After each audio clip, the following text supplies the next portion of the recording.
السلام علیکم، welcome to my channel. اچھا بھائی کامران، یہ تو بتاؤ حیا پتر کہاں ہے؟ ابھی تک میں اس سے تو ملا ہی نہیں، باتوں باتوں میں دھیان ہی نہیں رہا۔ نازیہ، او نازیہ، حیا کہاں ہے؟ اچھا ٹھہرو، میں خود ہی اس کے کمرے میں آ رہا ہوں۔ چودھری نعمان اندر کی جانب چال دیا۔ کامران نے فاتحانہ نظروں سے اپنے سسر کو دیکھا، جس کا سر ابھی تک جھکا ہوا تھا۔ کامران یقیناً اس کے اندر تک جھانک کر اندازہ لگا سکتا تھا کہ اس وقت چودھری اسلم اندر سے کتنے غصے میں ہوگا۔ اس نے پہلے محاذ پر اپنے سسر کو شکست دے دی تھی۔ علی نے نمبر دیکھا، نمبر اجنبی تھا۔ پہلے تو وہ چاہتا تھا کہ نہ اٹھائے، لیکن پھر کسی خیال کے تحت اس نے دھڑکتے دل کے ساتھ فون اٹھا ہی لیا۔ جی کون؟ آپ علی بول رہے ہو؟ آواز انتہائی شائستہ تھی اور لہجہ انتہائی دوستانہ۔ مگر آپ کون ہو؟ دیکھو میں جو بھی ہوں، لیکن تمہارا خیر خواہ ہوں۔ تم علی ہی ہو نا؟ جی، لیکن آپ کون ہیں؟ میں آپ کو نہیں جانتا۔ ٹھیک ہے، تم مجھے نہیں جانتے، لیکن میں تمہارے بارے میں بہت کچھ جانتا ہوں۔ میرے بارے میں؟ علی کا دل زور زور سے دھڑکنے لگا۔ لیکن آپ ہیں کون اور میرے بارے میں کیسے جانتے ہیں؟ اور مجھے فون کرنے کا مقصد کیا ہے آپ کا؟ بتاتا ہوں، سب کچھ بتاتا ہوں۔ پہلے یہ بتاؤ کہ اس وقت کوئی تمہارے پاس تو نہیں ہے نا؟ جی نہیں، میں اکیلا ہی ہوں، آپ بات کریں۔ میں لاہور سے چودھری کامران بات کر رہا ہوں، لیکن میں تو لاہور میں کسی چودھری کامران کو نہیں جانتا۔ حالانکہ وہ لاہور میں رہنے والے ایک کامران کو تو جانتا تھا۔ حیا نے اسے اپنے بہنوئی کے بارے میں کافی کچھ بتا رکھا تھا۔ سب سے پہلے تو ایک بات کا دھیان رکھنا، اس فون کا اور اس کال کے دوران ہونے والی گفتگو کا ذکر کبھی کسی سے مت کرنا۔ اب آتے ہیں میرے تعارف کی طرف، تو سنو، میں تمہارے گاؤں میں رہنے والے چودھری اسلم کے خاندان سے ہوں۔ چلو تمہیں کچھ اور بھی بتائے دیتا ہوں، میں حیا کا سگا بہنوئی ہوں۔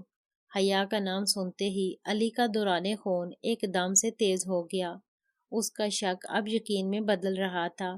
دوسری طرف کامران کی بات جاری تھی، لیکن مجھ سے ڈرنے یا پریشان ہونے کی ضرورت بالکل نہیں ہے۔ میرا مقصد جو بھی ہے وہ میں بعد میں بتاؤں گا۔ فی الحال اتنا سمجھ لو کہ میں تمہارا دشمن نہیں بلکہ خیر خواہ ہوں۔ پھر وہ چند ثانیے کی خاموشی کے بعد بولا تھا، دیکھو علی، میں تم سے انتہائی اہم موضوع پر بات کرنا چاہتا ہوں، اور اس موضوع کا تعلق براہ راست نہ صرف تمہاری ذات سے ہے بلکہ تم سے جڑی ایک اور زندگی سے بھی ہے۔ میں حیا کی بات کر رہا ہوں۔ امید ہے کہ تم کو کافی حد تک اندازہ تو ہو گیا ہوگا کہ میں تم سے کس موضوع پر بات کرنا چاہتا ہوں، لیکن اس موضوع پر تم سے مزید بات ابھی نہیں بلکہ 2 گھنٹے بعد ہوگی۔ اتنی دیر تک تم بھی اپنے آپ کو بات کے لیے تیار کر لو، اور ہاں، سب سے اہم بات، جب بھی میں فون کروں صرف اور صرف تنہائی میں ہی بات کرنا، اور یاد رکھنا اس فون کا ذکر اپنے کسی بھی رازداں دوست تک کے ساتھ مت کرنا، اور یہ میں صرف تمہاری بھلائی کے لیے کہہ رہا ہوں۔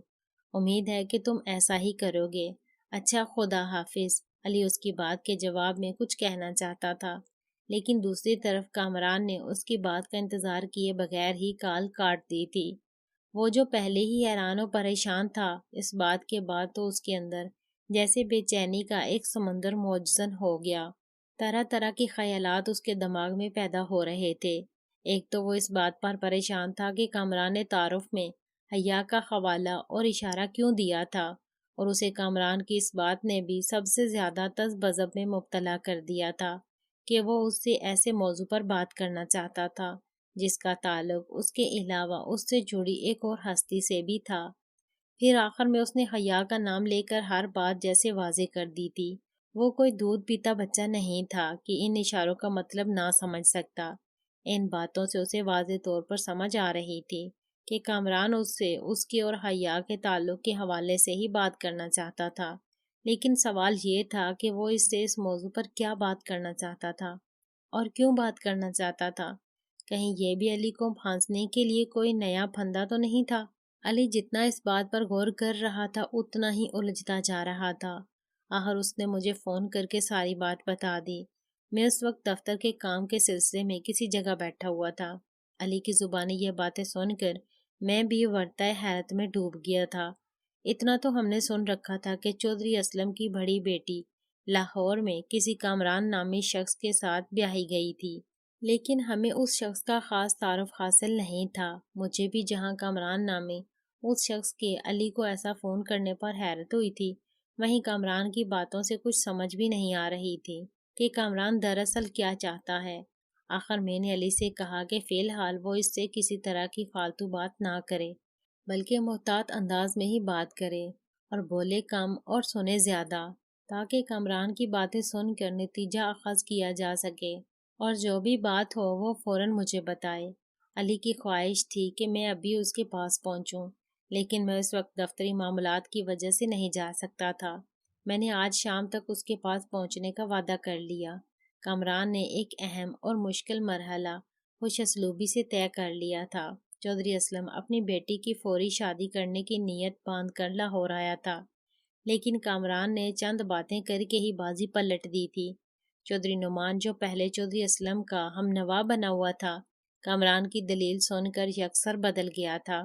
اب وہ اپنے بیٹے کی شادی حیا کے ساتھ اسی طرح دھوم دھام سے کرنا چاہتا تھا جیسے کامران نے خواہش ظاہر کی تھی۔ چودھری اسلم وہاں سے جا چکا تھا۔ اس نے جانے سے پہلے حیا کی شکل دیکھنا بھی گوارا نہیں کیا تھا، حتیٰ کہ جاتے وقت بھی وہ اس کے سر پر ہاتھ پھیرے بغیر ہی وہاں سے نکل گیا تھا۔ دوسری طرف حیا بھی اپنے کمرے سے اس وقت تک نہ نکلی جب تک چودھری اسلم وہاں سے چلا نہیں گیا۔ کامران کا باپ بھی چودھری اسلم کے ساتھ ہی نکل گیا تھا۔ وہ اسے لے کر اپنی حویلی چلا گیا تھا۔ وہ علیحدہ گھر میں رہتا تھا۔ کامران اب حیا اور نازیہ کے پاس بیٹھا ہوا تھا۔ حیا تو سر جھکائے بیٹھی تھی، لیکن نازیہ آئندہ کے حالات پر منصوبہ بندی کر رہی تھی۔ اچانک حیا اپنی جگہ سے اٹھی اور اس سے پہلے کہ کامران اور نازیہ کچھ سمجھتے، وہ تیزی سے کامران کے قدموں میں گر گئی۔ کامران سٹپٹا کر پیچھے ہٹ گیا۔ نازیہ بھی حیرانی سے حیا کو دیکھ رہی تھی۔ اسی لمحے حیا کی روحان سی آواز سنائی دی، جو اب سر اٹھا کر کامران سے مخاطب تھی۔ کامران بھائی، میں آپ کا شکریہ تو ادا نہیں کر سکتی، پھر بھی ایک بات کہنا چاہوں گی۔ میرا کوئی بھائی نہیں ہے، اگر ہوتا تو میری خواہش ہوتی کہ کاش آپ کی طرح ہوتا۔ آپ بہت اچھے ہیں کامران بھائی، آپ بہت اچھے ہیں۔ جب ایک باپ اپنی بیٹی کی خوشیوں کے راستے کی دیوار بن کر اپنی بیٹی کو عمر بھر کے لیے تڑپتے رہنے کے لیے چھوڑ دینا چاہتا ہے، آپ اس وقت اس بیٹی کی خوشیوں کے لیے اتنا بڑا قدم اٹھا رہے ہیں۔ میری دعا ہے کہ زندگی بھر آپ خوشیاں ہی سمیٹتے رہیں، کبھی کوئی غم آپ کو چھو بھی نہ سکے۔ میری دلی دعا ہے کہ خدا آپ کو جلد سے جلد اولاد سے بھی نواز دے۔ اور جواب میں کامران نے مسکرا کر اس کے سر پر ہاتھ پھیر دیا۔ اس کی آخری بات سن کر تو نازیہ بھی جذباتی ہو گئی تھی۔ کچھ دیر کے بعد ماحول جب کچھ ہلکا پھلکا ہو گیا تو کامران نے حیا سے علی کا نمبر مانگا۔ انہوں نے علی کو فون اسی نشست میں لگایا تھا۔ چودھری اسلم اس وقت اپنی گاڑی میں بیٹھا گاؤں واپس جا رہا تھا۔ اس کو سب سے زیادہ غصہ کامران پر آ رہا تھا، جس نے چودھری اسلم کے ارادوں پر پانی پھیر دیا تھا۔ ناول کا اگلا پارٹ بہت جلد اپلوڈ کر دیا جائے گا۔ ہمارے ساتھ جڑے رہنے کے لیے، اچھے کمنٹس کرنے کے لیے بہت شکریہ۔ اللہ حافظ۔